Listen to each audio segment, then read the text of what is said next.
Hello বন্ধুগণ, নতুন রান্না নিয়ে আসলাম। দেখেন আগুনে জ্বলসে যাচ্ছে আমার রান্নাঘর। আচ্ছা যাই হোক, আজকে আমি রান্না করছি ছাগলের মাংস দিয়ে নতুন আলু আর হচ্ছে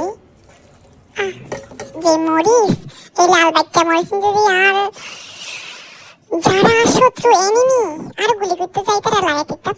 যাই হোক, পরিমাণ মতো তেল দিলাম, পেঁয়াজ দিলাম এবং হচ্ছে যে হলুদ মরিচ আদা রসুন ভেজে বিয়ানো মিক্স মিক্স মিক্স মিক্স করে ফেলাম।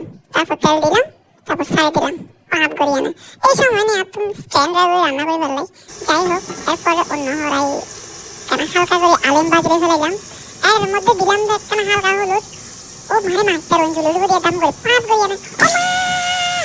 কেন চলে যেতাম রে খাদ্য পালাম বাঁচিয়ে দিলাম। বাঁচি দেখুন তো মরণ নাই আর। তো যাই হোক, এমনি আবার এমনি মাংসের সাইড লাই দিই। পরবর্তী ছিলাম যে কালার কেন আছে, ও মা গো পাটাপাটি কালার। তো এরপর আলু ছাড় দিলাম কষানোর পরে। এরপর লাড়া চারা শুরু করলাম আস্তে আস্তে লাড়ি দিই, গান না লাগে আমি তলে দিন দিয়ে লাগি। বন্ধুগণ যাই হোক, সাই তোর হাতের কালার কি সেরকমই। ইস মনে হয় দাম খাইতাম। জিভে জল এসে গেল।